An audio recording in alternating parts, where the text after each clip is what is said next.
हम प्रार्थना करें। हे परमपिता परमेश्वर, धन्यवाद देते हैं कि इस समय हम तेरे सामने उपस्थित हैं। इस समय हम सबको तेरे पवित्र आत्मा के द्वारा अगुवाई दे, ताकि हम तन मन और देह से तेरे स्तुति और आराधना कर सकें।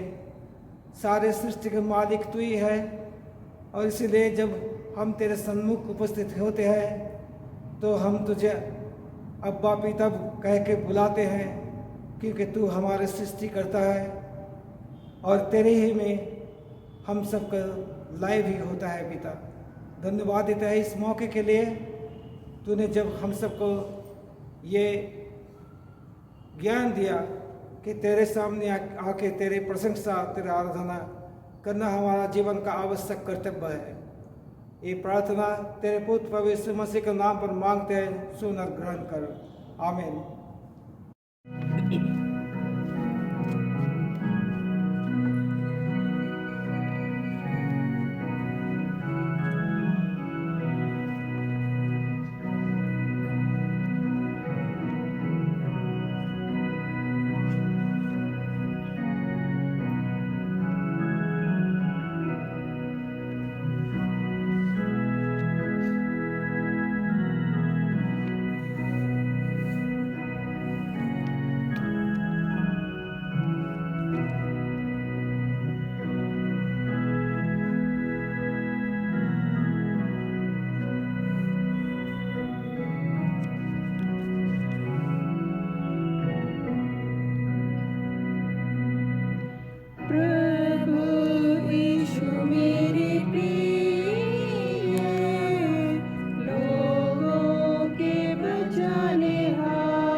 आज की संध्याकालीन हिंदी आराधना में मैं आप सभी का अभिनंदन करती हूँ। आइए प्रार्थना करें। हे हमारे स्वर्गीय पिता, आपका नाम पवित्र माना जाए, आपका राज्य आए, आपकी इच्छा जैसे स्वर्ग में पूरी होती है वैसे पृथ्वी पर भी पूरी हो। आप हमारी दिन भर की रोटी आज हमें दीजिए। आप हमारे अपराधों को क्षमा कीजिए जैसा हमने अपने अपराधियों को क्षमा किया है। आप हमें परीक्षा में मत डालिए, परंतु बुराई से बचा दीजिए, क्योंकि राज्य, पराक्रम और महिमा अब और सदा सर्वदा आपके ही हैं। आमीन। सर्वशक्तिमान परमेश्वर, आपके सम्मुख सबके हृदय खुले हैं। आप सबकी अभिलाषाओं को जानते हैं और आपसे कोई भी भेद छिपा नहीं है। अपने पवित्र आत्मा की प्रेरणा से हमारे हृदय के विचारों को शुद्ध कीजिए, ताकि हम आपसे पूर्ण रूप से प्रेम करें और योग्य रीति से आपके पवित्र नाम की स्तुति करें। हमारे प्रभु यीशु मसीह के द्वारा। आमीन। प्रिय भाइयों और बहनों, हमारे प्रभु यीशु मसीह यह कहते हैं, हमारा प्रभु परमेश्वर ही एकमात्र प्रभु है। तू प्रभु अपने परमेश्वर को अपने संपूर्ण हृदय, संपूर्ण प्राण, संपूर्ण बुद्धि और संपूर्ण शक्ति से प्रेम कर। यह पहली आज्ञा है। दूसरी यह है, अपने पड़ोसी को अपने समान प्रेम कर। इससे बड़ी और कोई आज्ञा नहीं है। प्रभु हम पर दया कीजिए तथा इस व्यवस्था को रखने में हमारे हृदय को प्रेरित कीजिए।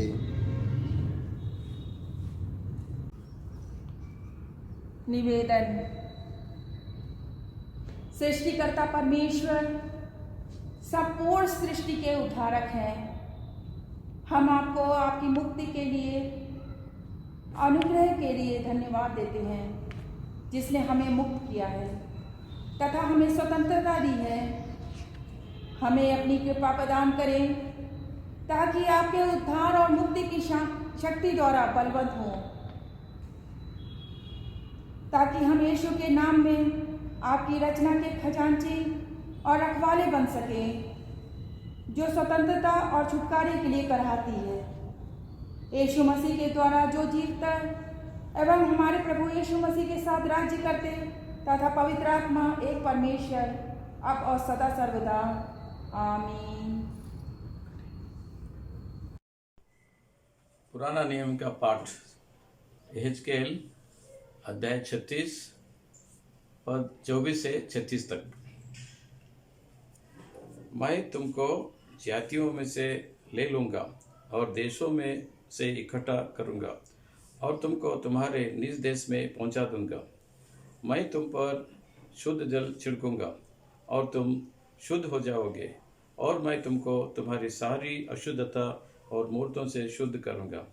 मैं तुमको नया मन दूँगा और तुम्हारे भीतर नई आत्मा उत्पन्न करूँगा, और तुम्हारी देह में से पत्थर का हृदय निकालकर तुमको मांस का हृदय दूँगा।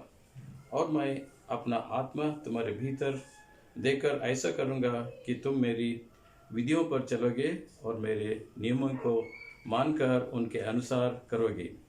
तुम उस देश में बसोगे जो मैंने तुम्हारे पितरों को दिया था, और तुम मेरी प्रजा ठहरोगे और मैं तुम्हारा परमेश्वर ठहरूंगा।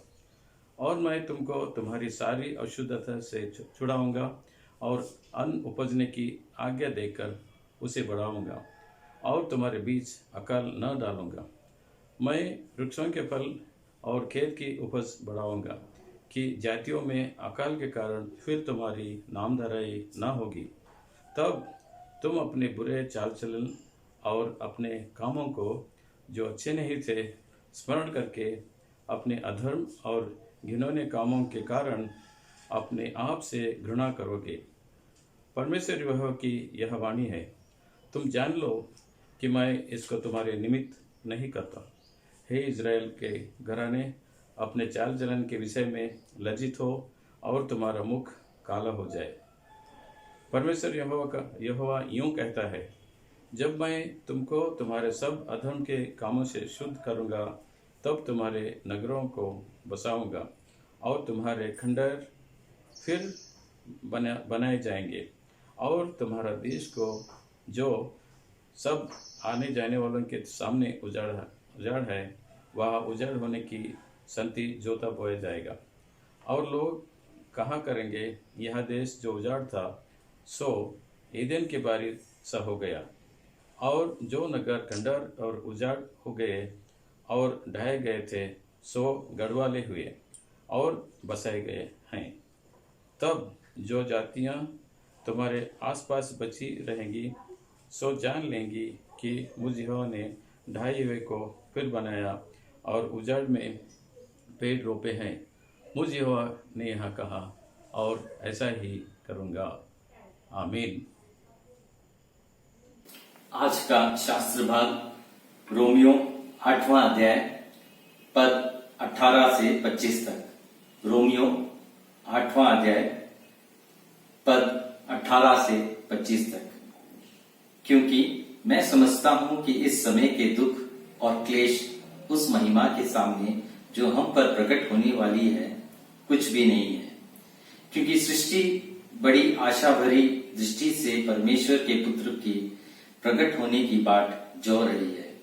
क्योंकि सृष्टि अपनी इच्छा से नहीं पर अधीन करने वाले की ओर से व्यर्थता के अधीन इस आशा से की गई कि सृष्टि भी आप ही विनाश के दासत्व के छुटकारा पाकर परमेश्वर की संतानों की महिमा की स्वतंत्रता प्राप्त करेगी। क्योंकि हम जानते हैं कि सारी सृष्टि जब तक मिलकर कराती और पीड़ाओं से बड़ी तड़पती है, और केवल वही नहीं पर हम भी जिनके पास आत्मा का पहला फल है, आप भी अपने में कराते हैं और लेपलग होने की अर्थता अपनी देह की छुटकारे की बाट जोहते हैं। आशा के द्वारा तो हमारा उद्धार हुआ है, परंतु जिस वस्तु की आशा की जाती है जब वो देखने में आए तो फिर आशा कहाँ रही। क्योंकि जिस वस्तु को कोई देख रहा है उसकी आशा क्या करेगा, परंतु जिस वस्तु को हम नहीं देखते यदि उसकी आशा रखते हैं तो धीरज से उसकी बाट जोहाती भी है। प्रभु इस वचन को आशीष दे। आज का शुभ समाचार पाठ यूहन्ना रचित सुसमाचार उसका 20वां अध्याय पद 19 से 23 तक। हे क्रिस्त यीशु, आपकी महिमा हो। उसी दिन जो सप्ताह का पहला दिन था, संध्या के समय जब वहां के द्वार जहां चेले थे यहूदियों के डर के मारे बंद थे, तब यीशु आया और उनके बीच में खड़ा होकर उसने कहा, तुम्हें शांति मिले। और यह कहकर उसने अपना हाथ और अपना पंजर उनको दिखाए। तब चेले प्रभु को देखकर आनंदित हुए। यीशु ने फिर उनसे कहा, तुम्हें शांति मिले। जैसे पिता ने मुझे भेजा है वैसे ही मैं भी तुम्हें भेजता हूँ। यह कहकर उसने उन पर फूंका और उनसे कहा, पवित्र आत्मा लो। जिनके पाप तुम क्षमा करो वे उनके लिए क्षमा किए गए हैं, जिनके तुम रखो वे रखे गए हैं। यह कृष्ण का शुभ समाचार है। हे प्रभु यीशु, आपकी स्तुति हो। अब हम नीकिया का विश्वास वचन बोलेंगे। हमें परमेश्वर सर्वशक्तिमान पिता पर विश्वास करते हैं। वह स्वर्ग और पृथ्वी का और समस्त हृदय एवं अदृश्य वस्तुओं का करता है। हम एक प्रभु यीशु मसीह पर विश्वास करते हैं। वह परमेश्वर का इकलौता पुत्र, सर्वयुगों से पहले पिता से उत्पन्न, परमेश्वर से परमेश्वर, ज्योति से ज्योति, सत्य परमेश्वर से सत्य परमेश्वर, कृत नहीं वरन उत्पन्न है। उनका और पिता का तत्व एक है। उन्हीं के द्वारा सब वस्तुएं बनी। हम मनुष्यों के लिए और हमारे उद्धार के लिए वह स्वर्ग से उतर आए। पवित्र आत्मा के सामर्थ्य से वह कुंवारी मरियम से जन्मे और मनुष्य बने। पुन्तियुस पिलातुस के शासन में वह हमारे लिए क्रूस पर चढ़ाए गए। उन्होंने दुख भोगा, वह मरे और गाड़े गए। पवित्र शास्त्र के कथन के अनुसार वह तीसरे दिन जी उठे। वह स्वर्ग पर चढ़ गए और पिता की दाहिनी ओर विराजमान हुए। वह जीवितों और मृतकों का न्याय करने के लिए महिमा के साथ फिर आएंगे और उनके राज्य का कभी अंत ना होगा। हम पवित्र आत्मा पर विश्वास करते हैं। वह प्रभु और जीवन दाता है। वह पिता और पुत्र से निकलता है। पिता और पुत्र के साथ उसकी आराधना और स्तुति की जाती है। वह नबियों के द्वारा बोला, हम एक पवित्र सार्वलौकिक और प्रेरित कलीसिया पर विश्वास करते हैं।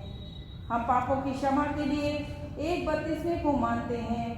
हम मृतकों के पुनरुत्थान की और आने वाले युग के जीवन की प्रतीक्षा करते हैं। आमीन।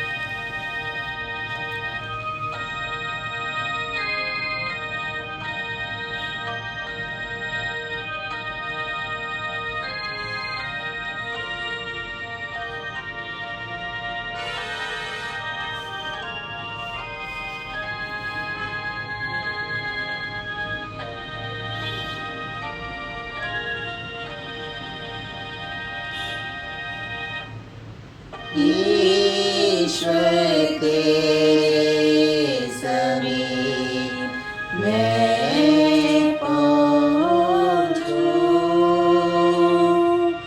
ओ क्रूस द्वार भी जिससे उठूं।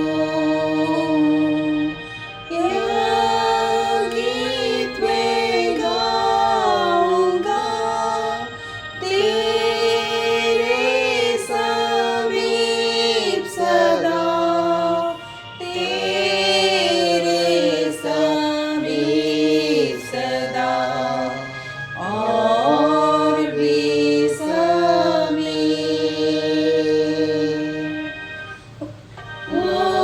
उठकर स्तुति तेरी मैं करूँगा। पत्थर से दुखों पर जय पाऊँगा। मुझे ईश्वर से क्या जो अलग करेगा, तेरे समीप सदा और भी समीप।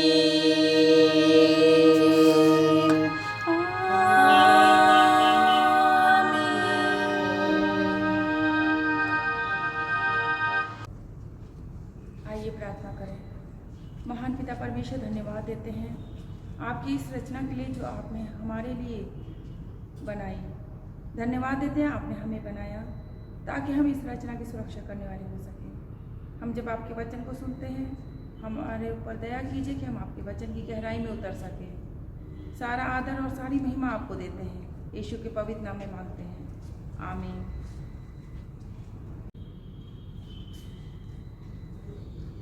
आप सबों को जय मसीह के परमेश्वर के अद्भुत नाम में मैं आप सबों का अभिनंदन करती हूँ। आज का जो पद लिया गया है वह है रोमियो की पुस्तक, उसका 8वां अध्याय, पद 22 और 23।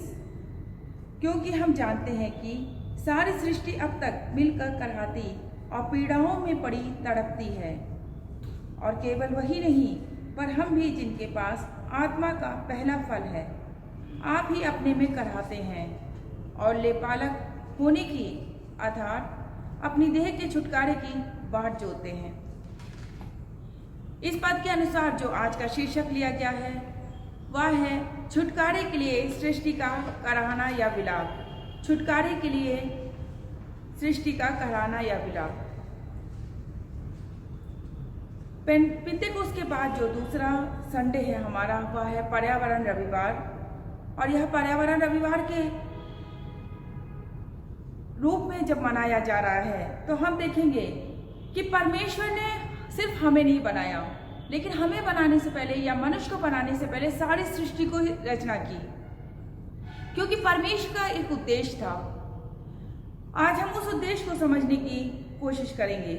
परमेश्वर ने मनुष्य की सृष्टि कर उसे सृष्टि को देख रेख या देखभाल की करने की जिम्मेदारी दी।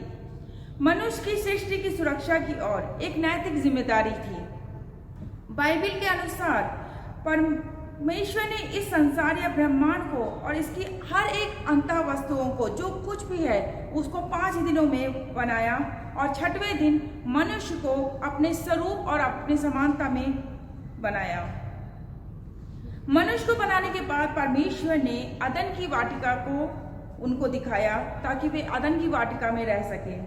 अदन की वाटिका उनके लिए एक घर के समान थी जहां पर उन्हें रहना, उसकी कार्य को करना था।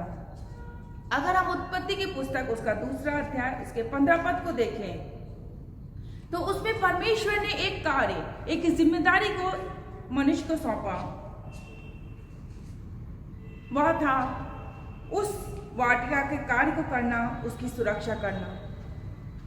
तब परमेश्वर ने विश्राम किया। परमेश्वर ने विश्राम करने का अर्थ नहीं है कि परमेश्वर ने अपनी सारी आवश्यकताओं और जिम्मेदारियों को त्याग दिया या परमेश्वर अब कुछ नहीं करते, लेकिन परमेश्वर ने एक अपने बनाई हुई सृष्टि पे इतना भरोसा किया कि मेरी तरह ही यह मनुष्य भी, जिसे मैंने अपने स्वरूप और समानता में बनाया है, वह मेरी बुद्धि के अनुसार, वह मेरी इच्छा के अनुसार इस सृष्टि को संभाल सकता है, इस सृष्टि की रक्षा कर सकता है। लेकिन क्या जो विश्वास परमेश्वर ने हमारे ऊपर दिखाया है, अगर हम यहाँ पर देखें अपने चारों ओर, क्या मनुष्य या हम और आप इस रचना की सुरक्षा को कर पा रहे हैं? उस जिम्मेदारी वो भरोसे को पूरा कर पा रहे हैं जो परमेश्वर ने हमारे ऊपर रखी? जवाब हमारे अंदर स्वयं है। परमेश्वर ने एक बहुत बड़ी जिम्मेदारी, एक बहुत बड़े विश्वास के साथ हमें सौंपी। सुरक्षा की जिम्मेदारी और उसका कार्य परमेश्वर का है, परंतु यह जिम्मेदारी उसने मनुष्य को सौंपी और परमेश्वर ने मनुष्य की रचना या पृथ्वी की सुरक्षा और देखभाल के लिए मनुष्य को दे दिया। संपूर्ण बाइबल में यह विचार हम बहुत तरह से देखते हैं कि जब परमेश्वर ने मूसा का चुनाव किया मिस्र के लंबे दासत्व या गुलामी से लोगों के छुटकारे के लिए या स्वतंत्रता के लिए, तब परमेश्वर ने इसी बात को मूसा को बताया। पुनरुत्थान के बाद मसीह ने पतरस को इसी विचार को भिन्न तरीकों से विभिन्न समय में बताया। यूहन्ना रचित सुसमाचार उसका 21 अध्याय उसका 16 पद, मेरे मेमने को चढ़ा। इसमें परमेश्वर यीशु मसीह यहाँ पर अपनी एक चिंता को, अपनी एक व्यथा को यहाँ पर बताते हैं कि मेरे मेमने यानी भेड़ों को चरा। जब यीशु ने लोगों को चरवाहे के बिना भेड़ों की नाई भटकते बिखरे हुए देखा तो उस पर तरस खाया। इस पड़ाव में परमेश्वर ने अपने चेलों को, यीशु ने अपने शिष्यों को प्रचार के लिए भेजा। उसने उसे शांति का प्रचार करने, बीमारों को चंगाई देने, बुरी आत्माओं से उन्हें छुड़ाने की जिम्मेदारी सौंपी। यदि हम पुराने तथा नए कुल राशि के अंतर को और वचन की आत्मा के जो बीच में है, हम इस बात को स्मरण करना चाहिए कि वे सभी एक मनुष्य के लिए परमेश्वर के उद्देश्य के समान थे। परमेश्वर का उद्देश्य सिर्फ इतना था मनुष्य को रचना के कि हम परमेश्वर की आराधना करें, साथ ही साथ हमारी एकता जैसे परमेश्वर के साथ है वैसे इस सृष्टि के साथ हो सके। लेकिन जब हम आज चारों ओर देखते हैं तो सृष्टि हनन की जा रही है हमारे द्वारा। हम सृष्टि का दुरुपयोग कर रहे हैं, चाहे वह भूमि हो, चाहे आकाश हो, चाहे पेड़ पौधे हो, हर एक जगह जो भी प्रदूषण, जो भी बीमारी, जो भी परेशानी है वह हमारे द्वारा और हमारे पाप या फिर हमारी अधिक इच्छा या स्वार्थता के कारण उत्पन्न हो चुकी है। अगर हम देखें तो ना कोई जानवर, ना कोई वृक्ष हमारे आसपास सुरक्षित है, जबकि होना चाहिए था कि हम सृष्टि के साथ इतना मिलकर रहें कि हम और सृष्टि एक दूसरे के साथ सहजता को महसूस करें। लेकिन यह दुख की बात है कि सृष्टि हमारे कारण स्वतंत्रता के लिए कहरा रही है और यह आवाज इतनी ऊंची है कि आज हम अपने चारों ओर बीमारियों को, परेशानियों को, श्रापों को, यहाँ तक कि हमारे जीवनों को भी हम श्रापित पाते हैं। परमेश्वर छुटकारे के लिए सृष्टि का नवीनीकरण करता है। परमेश्वर छुटकारे के लिए सृष्टि का नवीनीकरण करता है। परमेश्वर ने मनुष्य का शुद्धिकरण करके उसे नया हृदय, नई आत्मा देकर पत्थर का हृदय निकालकर उसके बदले में मांस का हृदय देने का वायदा किया। एजकेल की पुस्तक उसका 36 अध्याय उसके 26 पद में यह नई वाचा का वचन और वायदा है कि जो परमेश्वर मनुष्य के साथ बनाता है। हेजकेल नई वाचा के विषय में इस प्रकार भविष्यवाणी करते हुए कहता है कि हेजकेल 36 अध्याय उसका 28 पद, और तुम मेरी प्रजा ठहरोगे और मैं तुम्हारा परमेश्वर ठहरूंगा। परमेश्वर अपने सारे दोषों को दूर करेगा, जो अन्न की समृद्धि की ओर अगुवाई देकर उनको बचाएगा। उनकी भूमि पर आकाल के बदले फिर से बसाएगा। जो व्यर्थ पड़ा था वो अदन की वाटिका में बदल जाएगा। हेजकेल की पुस्तक उसका 36 अध्याय उसका 35 पद। इस प्रकार हेजकेल परमेश्वर की सृष्टि की पुनर्स्थापना की और पवित्रता की कल्पना करता है। लेकिन कितना ज्यादा जब परमेश्वर इस वाचा को हमारे जीवन में देता है तो हम उस वाचा को रख पाते हैं। परमेश्वर तो एक बार फिर से पृथ्वी को नया करने के उद्देश्य में है, लेकिन फिर भी क्या हम अपने विचारों से हम वापस आ सके हैं? हनन नहीं, लेकिन रक्षा, सुरक्षा, देखभाल, यह है मनुष्य की सृष्टि का उद्देश्य। हमें जब तक इस सृष्टि के उद्देश्य को नहीं जानकर वापस लौटेंगे, तब तक हम इस सृष्टि की कहानी की ओर बढ़ते रहेंगे। सृष्टि का कराना सार्वभौमिक सत्य का एक रहस्य, सृष्टि का कराना सार्वभौमिक सत्य का एक रहस्य। संत पौलुस यहाँ कहते हैं, रोमियो की पुस्तक उसका 8वां अध्याय 22 पद में, सारी सृष्टि अब तक मिलकर कराती और पीड़ाओं में पड़ी तड़पती है। यह कराना 3 बातों को हमें स्मरण कराता है। पहला, यह वर्तमान सृष्टि दासत्व के क्षय से पूर्ण रूप से स्वतंत्र नहीं हो पाई है। रोमियो 8 उसका 20 पद में कि पृथ्वी आज तक दुखी और पीड़ा में है। दूसरा बिंदु, अंत में परमेश्वर ही संपूर्ण स्वतंत्र और मुक्ति को देगा, क्योंकि सिर्फ परमेश्वर है जो पूर्ण रूप से स्वतंत्र करने का अधिकारी है। तीसरा, हम सृष्टि की मुक्ति के कार्य के लिए बनाए गए हैं। यह एक विशेष बिंदु है, क्योंकि परमेश्वर तो अपना कार्य जो इस सृष्टि के प्रति है वह कर रहा है, परंतु हमारा जो कार्य और जिम्मेदारी इस सृष्टि के प्रति है हम उसे भूल चुके हैं। आज हम देखते हैं, हमने पिछले दिनों में टीवी में या फिर अपने मीडिया में देखा कि किस प्रकार एक हाथी की, फिर उसके बाद पशु की, जो दोनों ही अवस्था में गर्भ से थे, उनकी हत्या कर दी गई। मैं उसके पिक्चर को भी नहीं देख पा रही थी और मैं सोच रही थी कैसे मानव इस प्रकार के कार्य को कर सकता है जो पूर्ण रूप से अमानवीय है, जो दैत्य कार्य है, जो पूरी तौर से मानव के लिए नहीं है। क्योंकि मनुष्य की सृष्टि की संरचना और सुरक्षा के लिए की गई, ना कि उसे बर्बाद करने के लिए। क्योंकि अगर सृष्टि नहीं है तो मानव भी नहीं है।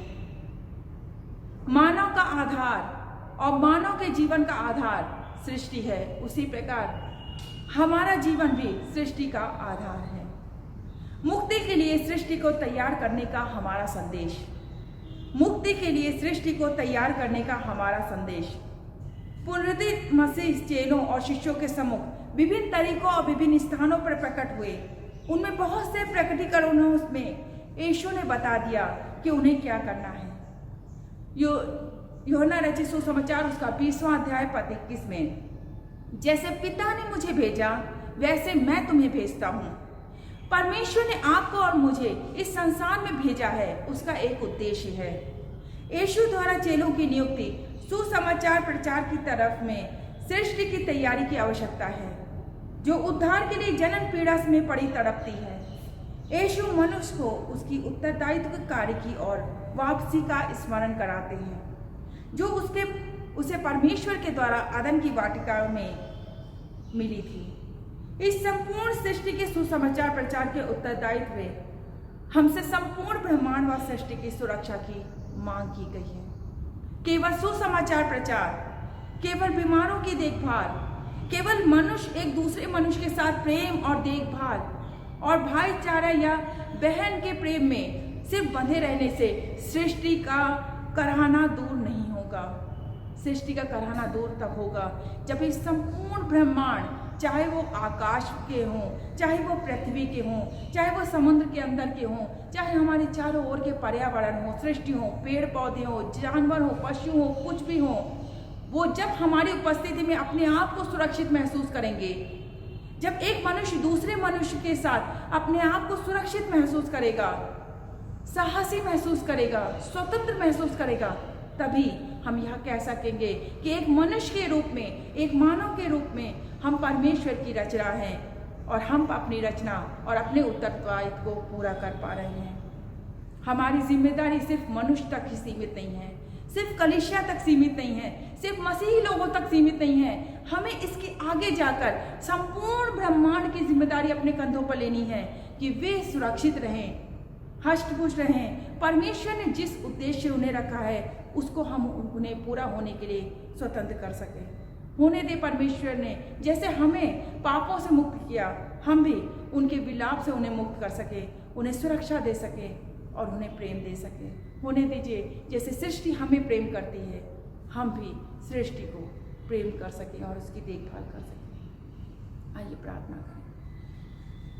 महान पिता परमेश्वर, हम धन्यवाद देते हैं इस संपूर्ण सुंदर सृष्टि को बनाने के लिए। धन्यवाद पिता, इतनी संपूर्ण सृष्टि हमें रहने के लिए देने के लिए। हम धन्यवाद देते हैं वह चीज़ें जो हम इस सृष्टि से मुफ्त में प्राप्त करते हैं, जैसे हवा, पानी, हर एक फल, अच्छी चीज़ें जो हमें आपने दी हैं, धन्यवाद देते हैं। होने दीजिए परमेश्वर, इसके बदले में हम इस सृष्टि को प्रेम, देखभाल और इसके प्रति जो जिम्मेदारी है सुरक्षा की, उसको उठाने में कामयाब हो सके। हम में से प्रत्येक मनुष्य के हृदय में से पत्थर का हृदय निकाल कर मांस का हृदय दे, जो दूसरों के प्रति संवेदनशील हो, इस सृष्टि के प्रति संवेदनशील हो तथा इसकी वेदना को समझ सकें और देख सकें। छोटी से बड़ी चीज़ तक प्रभु हमारे हाथ में जो आपने दी है वह सुरक्षित हो, ताकि हम आपके सामने खड़े होकर इस सृष्टि के लिए प्रार्थना कर सकें, इस सृष्टि के लिए खड़े हो सकें। सारा आदर और महिमा आपको देते हैं और धन्यवाद के साथ इस प्रार्थना को प्रभु यीशु मसीह के नाम में मांगते हैं, आमीन। परहित निवेदन, हम समस्त मानव जाति के लिए प्रार्थना करें और अपनी प्रार्थनाओं को प्रभु यीशु मसीह के निरंतर निवेदन के साथ अर्पित करें। हे पिता, हम प्रार्थना करते हैं कि समस्त संसार में न्याय और शांति स्थापित हो और प्रत्येक व्यक्ति भरपूर जीवन प्राप्त करे। हे दयावान प्रभु, हमारी प्रार्थना सुनिए। उन सब लोगों के लिए जो इस गांव या नगर में रहते हैं, उन सभी बातों को दूर करने के लिए जिनसे आपसी फूट और झगड़े होते हैं, और हमारे देश में सच्ची एकता की बढ़ती के लिए हे दयावान प्रभु, हमारी प्रार्थना सुनिए। उन सब लोगों के लिए जो कृषि, उद्योग अथवा व्यापार में लगे हुए हैं, सब मजदूरों और कारीगरों के लिए और उन सब के लिए जो हमारे देश की सुरक्षा करते हैं, हे दयावान प्रभु, हमारी प्रार्थना सुनिए। अध्यापकों और छात्रों, वैज्ञानिकों, लेखकों और कलाकारों और उन सब व्यक्तियों के लिए जो अन्य लोगों के विचारों और भावनाओं को प्रभावित करते हैं, हे दयावान प्रभु, हमारी प्रार्थना सुनिए।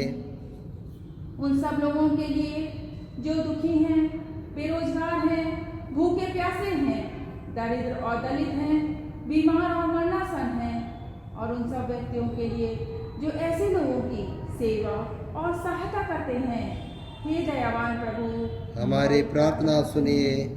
हमारे तथा अन्य देशों के सब शासकों के लिए, विशेषकर हमारे राष्ट्रपति, प्रधानमंत्री, इस राज्य के राज्यपाल और मुख्यमंत्री और उनके लिए भी जो लोगों पर किसी प्रकार का अधिकार रखते हैं, हे दयावान प्रभु, हमारी प्रार्थना सुनिए। संपूर्ण मसीह समाज की एकता और मेल मिलाप के लिए और समस्त संसार में उनकी गवाही और सेवा कार्य के लिए, हे दयावान प्रभु, हमारी प्रार्थना सुनिए। भारत में आपकी समस्त कलीसिया के लिए, उनकी परिषदों तथा अगुओं, विशेषकर हमारे प्रमुख धर्माचार्य, दक्षिण भारत की कलीसिया के प्रमुख धर्माचार्य और मार्थोमा कलीसिया के मेट्रोपॉलिटन हमारे धर्माचार्य, हमारे पुरोहित और आपकी कलीसिया के सब अन्य धर्म सेवकों के लिए कि वे सच्चाई और लगन से आपकी सेवा करें, हे दयावान प्रभु, हमारी प्रार्थना सुनिए। यह वादे कि आपके उन सब भक्तों के साथ जिन्होंने अपने जीवन में सच्चाई से आपकी सेवा की है, हम भी आपके राज्य के शाश्वत आनंद में संभागी हो सकें, हे दयावान प्रभु, हमारी प्रार्थना सुनिए। हे स्वर्गीय पिता, अपने राज्य को शीघ्र प्रकट कीजिए और हमारे इन प्रार्थनाओं को सुनिए। हम आपके पुत्र, अपने प्रभु और उद्धारकर्ता यीशु मसीह के नाम से ये मांगते हैं, आमीन। स्वर्ग में परमेश्वर की महिमा और पृथ्वी पर उसके लोगों को शांति। हे प्रभु परमेश्वर, स्वर्गीय राजा, सर्वशक्तिमान पिता परमेश्वर, हम आपकी आराधना करते, आपको धन्यवाद देते और आपकी महिमा के कारण आपकी स्तुति करते हैं। हे प्रभु यीशु मसीह, परमेश्वर पिता के एकलौते पुत्र, हे प्रभु परमेश्वर, हे परमेश्वर के मेमने, आप जगत का पाप उठा ले जाते हैं, हम पर दया कीजिए। आप पिता की दाहिनी ओर विराजमान हैं, हमारी प्रार्थना स्वीकार कीजिए, क्योंकि केवल आप ही पवित्र हैं, आप ही प्रभु हैं, आप ही हे यीशु मसीह पवित्र आत्मा के साथ परमेश्वर पिता की महिमा में परम उच्च हैं। आमीन। परमेश्वर की शांति जो सारी समझ से परे है, परमेश्वर के और उसके पुत्र हमारे प्रभु यीशु मसीह के ज्ञान और प्रेम में आपके हृदय और विचारों को सुरक्षित रखे और सर्वशक्तिमान परमेश्वर पिता, पुत्र और पवित्र आत्मा की आशीष आप पर हो और आपके साथ सदा सर्वदा बनी रहे। आमीन।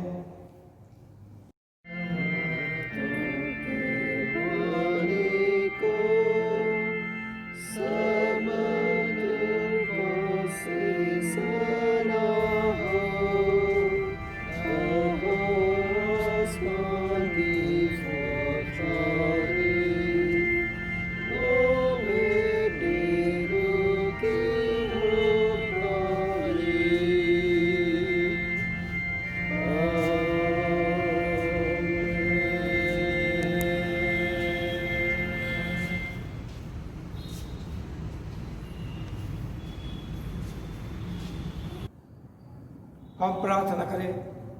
परम पिता परमेश्वर, धन्यवाद देते हैं कि तेरे वचन से हम सीख सके पिता, कि तूने आदि से हम सबको प्रेम किया। हम जब अपने मातृकोख में थे पिता, उस समय भी तू सृष्टि किया और तेरे इस सृष्टि को हम लोग सही तरीका से इस्तेमाल नहीं कर सके। तेरे आज्ञा के अनुसार हम लोग इसको इस्तेमाल नहीं कर सके और इसलिए पिता हर एक समय में हम लोग आर्तनाद करते हैं मुक्ति के लिए। पिता हमें मुक्ति दे। मुक्ति का जो रास्ता है, प्रभु यीशु का रास्ता, प्रभु यीशु का मार्ग, वो हम सबको सिखा ताकि हम सब तेरे मार्ग में चले, प्रभु यीशु मसीह ख्रिस्त के दिखाया हुआ राह पर चल सके। हमें एक नई जीवन दे, नई दिशा दे पिता। हमारे सारे गुनाह को माफ कर, प्रार्थना यीशु मसीह का नाम पर मांगते हैं, सुन ग्रहण कर। आमीन। प्रभु आपका साथ रहो और आपके साथ भी हो। शांति से पूर्ण होकर जाओ, प्रभु से प्रेम करो और उसकी सेवा में लगे रहो। मसीह के नाम में आमीन।